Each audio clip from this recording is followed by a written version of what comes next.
សូមជម្រាបជូនដល់អាណាព្យាបាលសិស្សានុសិស្សទាំងអស់ដែលនឹងត្រូវឲ្យកូនចូលរៀននៅក្នុងឆ្នាំសិក្សាថ្មី2026-2027ចឹងវិទ្យាល័យមង្គលបុរីនឹងចាប់ផ្ដើមទទួលពាក្យចាប់ពីថ្ងៃទី1ខែកញ្ញាឆ្នាំ2026រហូតដល់ថ្ងៃទី10ខែកញ្ញាឆ្នាំ2026ហើយរយៈពេលតែ10ថ្ងៃទេបាទដែល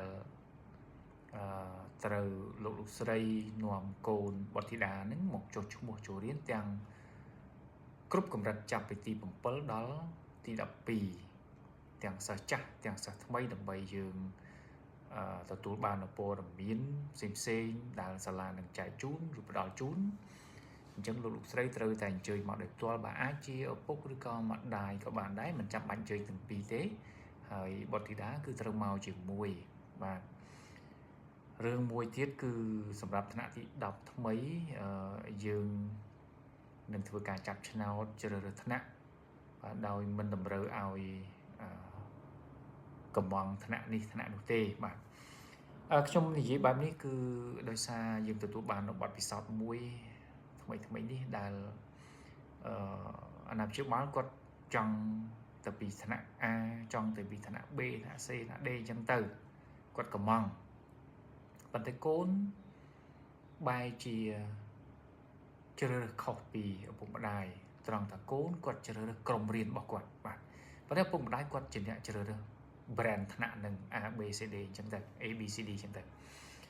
អញ្ចឹងសម្រាប់ជាឡានគូបរិយអត់ប្រកាន់ថាថ្នាក់ A ថ្នាក់ B C D ថ្នាក់នេះខ្លាំងជាងថ្នាក់នោះល្អជាងអត់ទេសំខាន់គឺយើងចង់ផ្ដល់តម្លៃទៅលើក្រុមរៀនសូត្របាទប្រសិនបើលោកស្រីយល់កន្លែងនេះលោកស្រីមិនទីមទាយកថ្នាក់ A ថ្នាក់ B អីទេសំខាន់លោកស្រីជាអាណាព្យាបាលគ្រាន់តែចង់បានឲ្យកូនចូលក្រុមដែលរៀនអញ្ចឹងក្រោយពេលដែលចាប់ឆ្នោតទៅបើក្រុមរៀននោះប៉ះថ្នាក់ណាក៏អត់បញ្ហាដែរអញ្ចឹងណាបាទខ្ញុំចង់ញែកកន្លែងនឹងឲ្យដាច់បន្តិចកុំឲ្យយល់ច្រឡំថា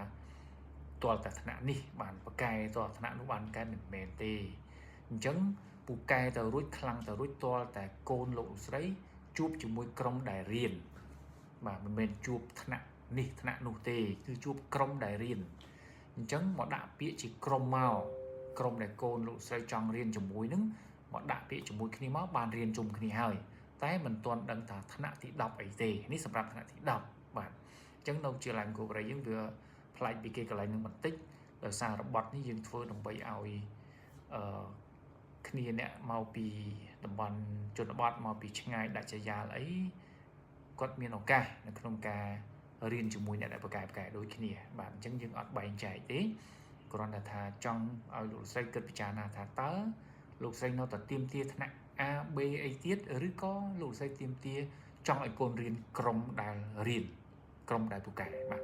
អញ្ចឹងខ្ញុំមានតែប៉ុណ្្នឹងសម្រាប់ចែកជូនបាទតើគូជ្រើសរើសថ្នាក់ឬគូជ្រើសរើសក្រុមសម្រាប់កូនសូមអរគុណ